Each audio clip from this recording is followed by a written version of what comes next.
Good morning class. हमारी आज की क्लास लास्ट क्लास के कंटिन्यूशन में ही है। लास्ट क्लास हमने एंड करी थी इलिस्ट्रेशन नंबर 7 के 5th पॉइंट तक। लास्ट क्लास में हमने इसके 5 पॉइंट डिस्कस कर लिए थे। अब हम इसका नेक्स्ट पॉइंट है पॉइंट नंबर 6। पॉइंट नंबर 6 है dissolution expenses were ₹8,000, ₹3,000 were to be borne by the firm. Business में डिसोल्यूशन का टोटल खर्चा है 8,000 रुपये, जिसमें से 3,000 कौन बोर्न करेगा, कौन बियर करेगा? फर्म। एंड द बैलेंस, अगर 8 में से 3 फर्म ने खर्चा उठाना है तो बचा कितना? 5,000। 8 में से 3 गए तो 5,000 balance by Rajiv a partner. बचा हुआ 5,000 का खर्चा राजीव उठाएगा। The expenses were paid by the partner, लेकिन फिलहाल ये सारा खर्चा किसने पे किया? पार्टनर ने। किस पार्टनर ने पे किया होगा? राजीव ने ही किया होगा। ठीक है, टोटल खर्चा 8,000, फर्म उसमें से उठाएगी 3,000, बैलेंस उठाएगा राजीव। ये बात एग्रीमेंट में लिखी गई है। और खर्चा पे किसने करा है? पार्टनर ने। अब आपको मैंने बताया था बेटा, सबसे पहले हमें ये पता चले कि खर्चा फर्म ने कितना बियर करना है। अब उससे रिलेटेड एंट्री कैसे है? टोटल एक्सपेंसेस 8,000, इसके मैंने 2 टुकड़े किए। 3,000 which is borne by the firm and other one is 5,000 borne by the partner. अब ये खर्चा जो फर्म ने बियर करना है, इसको पे कौन कर रहा है? पेड बाय पार्टनर, क्योंकि सारा खर्चा पार्टनर पे कर रहा है, तो ये वाला अमाउंट भी पार्टनर पे कर रहा है और ये वाला भी पेड बाय पार्टनर।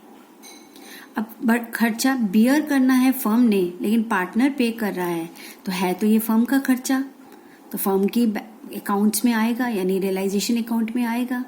तो एंट्री क्या होगी? Realisation account debit. अब ये पेमेंट क्योंकि पार्टनर ने करी है, तो पार्टनर को वापस तो करना ही पड़ेगा। तो realisation account debit to Rajiv's capital account 3,000। तो हमें ये पैसा फर्म को वापस करना है। किसको? राजीव को। अब इस केस में इस खर्चे को किसने बॉन्ड करना था? पार्टनर ने। पे किसने किया? पार्टनर में। अब जो खर्चा बियर भी पेड भी पार्टनर ने करना था, तो फर्म की बुक्स में तो उसका कोई रोल नहीं है। फर्म्स की बुक में इसकी कोई एंट्री नहीं करेंगे, ये तो पार्टनर ने पर्सनली सब चीज उठाई है। तो हमारी फर्म्स की बुक्स में नो एंट्री लिख देंगे हम। लेकिन ये नो एंट्री भी लिखना पड़ेगा। कई बार बच्चे क्या करते, कुछ नहीं करेंगे तो छोड़ देते हैं। उसको ऐसे टेक्स्ट में, वर्ड्स में लिखना पड़ेगा नो एंट्री। ठीक है, तो ये था हमारा point number 6। Now point number 7। Point number 7 में है realisation expenses of ₹5,000 were to be बॉन्ड and paid by Karan a partner. अब फर्म को बंद करने में जो खर्चा आया 5,000, एग्रीमेंट के हिसाब से वो किसने सहन करना है, बॉन्ड करना है? पार्टनर ने। और पेड भी किसने किया? पार्टनर ने। फर्म का इसमें कोई रोल नहीं है, क्योंकि वो खर्चा फर्म बियर करेगी तो फर्म की बुक्स में लिखेगी। अगर कोई पार्टनर पर्सनली बॉन्ड करता है और पे करता है, तो फर्म की बुक्स में उसकी कोई एंट्री नहीं करेंगे। तो इस चीज को भी हमें लिखना पड़ेगा बेटा कि नो एंट्री। इस तरह से आप लिखेंगे पॉइंट नंबर 7, नो एंट्री। ठीक है, now point number 8। Manoj a partner is to carry out dissolution of a firm at an agreed remuneration of ₹10,000। Manoj एक पार्टनर है जो सारा डिसोल्यूशन का काम करेगा। इसके बदले में क्या एग्री करा है? उसे रेम्यूनरेशन यानी सैलरी दो। कितने रुपीस? 10,000। तो हमने बुक्स में एंट्री बिजनेस के पॉइंट ऑफ व्यू से करनी है। तो बिजनेस के लिए ये एक खर्चा आ गया डिसोल्यूशन का, क्योंकि इस काम के लिए हम उसको पार्टनर को कितना पे कर रहे हैं? 10,000 पे करना है, मतलब मनोज को। तो हमारे लिए रियलाइजेशन अकाउंट डेबिट होगा। Realisation account debit to Manoj capital account. इसकी एंट्री कैसे करेंगे? Realisation account debit 10,000 to Manoj capital account 10,000। ठीक है, फर्म के लिए खर्चा है इसलिए रियलाइजेशन डेबिट, मनोज को देना है लायबिलिटी है इसलिए क्रेडिट हो गया। It's okay. ये आपका पॉइंट नंबर 8 है। Now point number 9। Dev a partner Dev एक पार्टनर है, is paid remuneration of ₹15,000 for dissolution of the firm. वो बिजनेस को बंद करने का सारा काम संभाल रहा है, इसलिए फर्म उसको रेम्यूनरेशन देती है 15,000 रुपये। ये खर्चा हो गया फर्म का, जिसे किसको देना है? देव को। ठीक है, इसके बाद full stop. Realisation expenses of ₹8,000 are paid by the firm. इसके अलावा माल को इधर ले जाना, लाना, दलाल को देना, इस सब के अलावा रियलाइजेशन के ऊपर खर्चा आया 8,000 रुपये का, जो कि कौन पे कर रहा है? फर्म। अब इस क्वेश्चन में ये नहीं लिखा कि इस खर्चे को बियर कौन कर रहा है, बॉन्ड कौन कर रहा है, कौन सहन करेगा। तो मैंने आपको बताया था कि जब क्वेश्चन साइलेंट हो regarding the who will bond these expenses, तो ये माना जाता है कि वो खर्चा फर्म ही बियर करेगी, फर्म ही उस खर्चे को उठाएगी। तो इस केस में फर्म के पास दो खर्चे आ गए, एक तो देव को 15,000 देना है और एक फर्म का वैसे खर्चा हो गया 8,000 रुपये का। तो एंट्री क्या करेंगे इन दोनों एक्सपेंसेस की? रियलाइजेशन अकाउंट डेबिट, बिकॉज ये लॉस हो रहा है, इधर भी रियलाइजेशन अकाउंट डेबिट, लॉस हो रहा है 8,000, दोनों केसेस में डेबिट करेंगे, इधर 15 इधर 8, लेकिन ये 15,000 देव को देना है टू देव्स कैपिटल अकाउंट। ये 8,000 का खर्चा हो गया, इसलिए टू कैश या टू बैंक अकाउंट लिखेंगे इसके अंदर हम। ठीक है, नेक्स्ट है हमारी number 10। Realisation expenses of ₹5,000 were to be borne by Pavit. अभी कहते हैं रियलाइजेशन का खर्चा हो रहा है 5,000, जो किसने उठाना है? Borne by Pavit, a partner. ये खर्चा पार्टनर ने उठाना है। अगर खर्चा पार्टनर ने उठाना है तो पार्टनर ही पे करेगा, तो फर्म को तो कोई लेना देना नहीं। अब यहाँ लिखा खर्चा उठा रहा है पावित, हाउएवर, लेकिन it was paid by Hitesh another partner. अब लेकिन इस खर्चे की पेमेंट किसने करी? हितेश ने कर दी। खर्चा उठाना था पावित ने। अब फर्म को तो ये ना पे करना है ना खर्चा उठाना है, लेकिन क्योंकि फर्म के अंदर ये ट्रांजैक्शन तो हो रही है, तो फर्म क्या करेगा कि जो खर्चा उठाना है पावित ने, लेकिन पावित ने पे नहीं किया, तो पावित से उतना पैसा लेना पड़ेगा ना। पावित से उतना पैसा लेकर हितेश को देना पड़ेगा, क्योंकि पे हितेश ने करा है, जबकि खर्चा हितेश ने थोड़ी ना उठाना है। इज बॉन्ड बाय लिखा है ना, इज बॉन्ड बाय पावित, खर्चा पावित ने उठाना था। ठीक है, तो ऐसे केस में पावित से पैसा लेंगे क्योंकि खर्चा उसने उठाना है और हितेश को देंगे। तो हमारी जनरल एंट्री क्या होगी?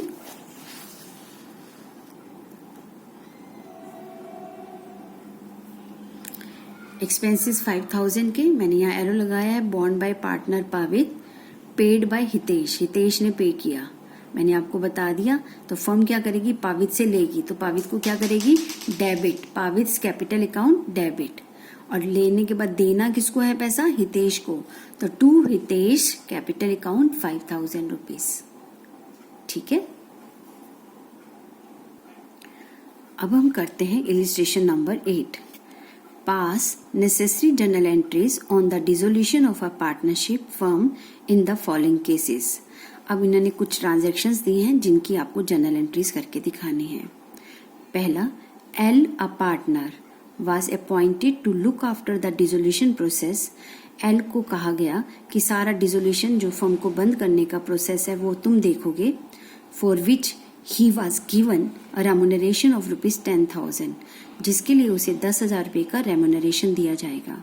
तो बिजनेस का खर्चा, फर्म का खर्चा हो गया 10,000, जो किसको देना है? एल को। तो realisation account debit to L's capital account, right. देखिए आप, realisation account debit to L's capital account, ये मैंने आपको पहले बेसिक्स में सारे चार्ट बनाया था एक्सपेंसेस का, जिसमें समझाया था। अगर किसी बच्चे को कोई डाउट आता है तो लास्ट 5-6 लेक्चर में आपको वो एक चार्ट बनाया हुआ है रियलाइजेशन एक्सपेंसेस का, उसे आप देखकर समझेंगे। नेक्स्ट ट्रांजैक्शन आता है आपका डिसोल्यूशन एक्सपेंसेस 8,000। डिसोल्यूशन का खर्चा आया 8,000, were paid by the partner M, जिसे एम ने पे किया। लेकिन इस क्वेश्चन में ये नहीं लिखा कि इस खर्चे को कौन बियर करेगा, फिर वही बात, अगर कुछ ना लिखा हो तो हम ये मानते हैं कि फर्म बियर करती है। अब ये खर्चा फर्म को उठाना है, जब फर्म खर्चा उठाती है तो रियलाइजेशन अकाउंट डेबिट करेंगे, रियलाइजेशन अकाउंट डेबिट। लेकिन पे नहीं किया, पे किसने किया? एम ने, तो एम को वापस करना है, देना है, तो realisation account debit to M's capital account. ठीक है। फिर आता है डिसोल्यूशन एक्सपेंसेस वर 5000। अब इस क्वेश्चन में ना लिखा है कौन बियर करेगा, ना ही ये लिखा है पे किसने किया। तो ऐसे क्वेश्चंस में हम ये मानकर चलते हैं कि बियर फर्म कर रही है और पे भी फर्म कर रही है। तो सिंपल एंट्री क्या होगी? Realisation account debit to bank. सारा सॉल्यूशन आपके पास बुक में है, आप दे सकते हैं। मैं यहाँ आपको सिर्फ समझा रही हूँ लॉजिक के साथ। ठीक है। इसके बाद आता है पॉइंट नंबर 4। पॉइंट नंबर 4 में P, a partner was appointed to look after the process of dissolution. P को कहा गया कि तुम सारा डिसोल्यूशन का बिजनेस देखो, for which he was allowed a remuneration of ₹7,000, जिसके लिए उसको 7,000 रेमुनरेशन दिया गया। चलो, ये भी एक फर्म का खर्चा हो गया जो P को देना है, तो इसकी एंट्री क्या होगी? Realisation account debit to P। Realisation account debit to P's capital 7,000, full stop. P agreed to bear the dissolution expenses. अब B कहता है जो डिसोल्यूशन का खर्चा आएगा वो मैं उठाऊंगा, एग्री हो गया, बियर द। तो जब पार्टनर उस खर्चे को उठा रहा है, ठीक है, और एक्चुअल डिसोल्यूशन एक्सपेंसेस आए 4,000 विच वर पेड बाय P, और P ने ही पे किए।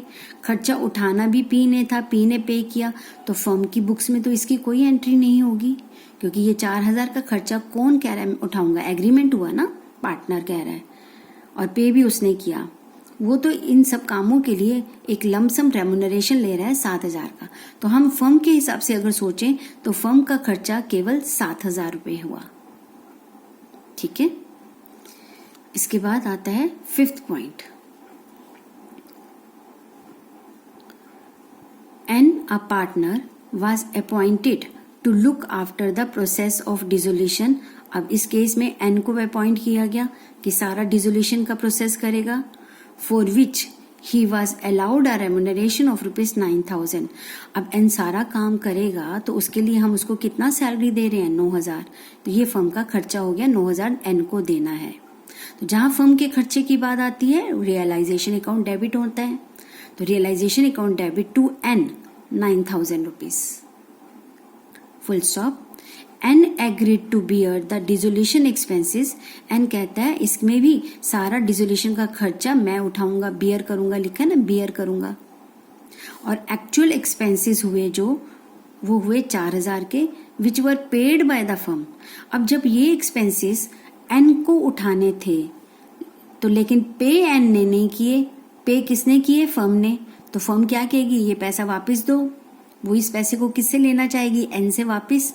तो फर्म एन से पैसा वापस लेना है तो फर्म उसको डेबिट करेगी। फर्म क्या करेगी? एन्स कैपिटल अकाउंट डेबिट 4,000। एन से लेना है 4,000 किस चीज का? जो उन्होंने दिया में कैश गया, so N's capital account debit to cash 4,000। इस केस में 2 ट्रांजैक्शन होंगी बेटा, एक तो जो उसको रेमुनरेशन दिया 9,000 और जो एक फर्म ने पे किया उसे लेना है एन से। इधर देखिए, realisation account debit to N's capital account, जो पैसा एन को देना है, ठीक है, कितना? 9,000 रुपये, ये लिखा। फिर एन से लेना है N's capital account debit to cash या बैंक 4,000 रुपये, क्योंकि जब उसने कहा कि मैं बियर करूंगा, बियर करने के बाद पे नहीं किया, पे उसके ब्याह पर फर्म ने कर दिया, तो फर्म उस पैसे को वापस लेगी। लेने के लिए लेना है, एन को डेबिट किया और टू कैश और बैंक किया। ठीक है। इसके बाद नेक्स्ट ट्रांजैक्शन है transaction number 6। Q a partner was appointed to look after the process of dissolution. उसे कहा कि तुम सारा खर्चा उठाओगे, for which he was allowed a remuneration of ₹18,000। इस काम के लिए बिजनेस उसको 18,000 सैलरी देता है। तो बिजनेस का खर्चा, तो एंट्री क्या होगी, realisation account debit to Q's capital, ठीक है, 18,000। ये बात यहां हो गई। अब Q agreed to take over stock worth ₹18,000 as his remuneration. क्यों कहता है कि मुझे आप जो 18,000 रुपये देना है उसके बदले में स्टॉक दे दो। The stock had already been transferred to realisation account, और जो स्टॉक था वो पहले रियलाइजेशन अकाउंट में ट्रांसफर हो चुका है। ठीक है, तो इसको बहुत इंपॉर्टेंट पॉइंट है बेटा, इस पॉइंट को समझेंगे। दोबारा से सुनिए, फर्म ने क्यू को 18,000 रुपये देना है, रियलाइजेशन टू क्यूज कैपिटल। अब जब हम क्यू को पे करेंगे, अगर दे देते तो क्यूज कैपिटल टू कैश लिखते, लेकिन अब हमने क्यू को उसकी जगह क्या देना है, स्टॉक देना है, वो स्टॉक जो कि रियलाइजेशन अकाउंट में ट्रांसफर हो चुका है। अब इसको कैसे करना है, आप देखिए। सबसे पहले रियलाइजेशन अकाउंट डेबिट, क्योंकि क्यू को 18,000 का रेम्यूनरेशन देना है, तो realisation account debit to Q's capital 18,000 रुपये। ठीक है, अब क्यू को हम पेमेंट की जगह पर क्या दे रहे हैं, स्टॉक। तो क्यूज रिसीवर हो गया, क्यूज कैपिटल अकाउंट डेबिट। लेकिन हम जो स्टॉक दे रहे हैं वो स्टॉक तो हम अकाउंट ट्रांसफर हो चुका है रियलाइजेशन में। तो आपको मैंने बताया था कि जब एसेट्स या लाइबिलिटीज ट्रांसफर हो जाती हैं रियलाइजेशन में, तो उनका नाम का अकाउंट बंद हो चुका है। तो हमें सब कुछ किसके थ्रू करना है, रियलाइजेशन के थ्रू। तो क्यू इज द रिसीवर, उसको स्टॉक दिया जा रहा है, किसके थ्रू, रियलाइजेशन के थ्रू। तो क्रेडिट किसको करेंगे, रियलाइजेशन को। Being the stock taken over by the Q as remuneration, Q's capital account debit to realisation. दोबारा से सुनिए, सबसे पहले बेटा हमारी फर्म के लिए लॉस है जो कि देना है क्यू को, तो realisation debit to Q's capital. अब क्यू को कैश की जगह पर अगर कैश देते तो एंट्री क्या करते, क्यूज कैपिटल टू कैश।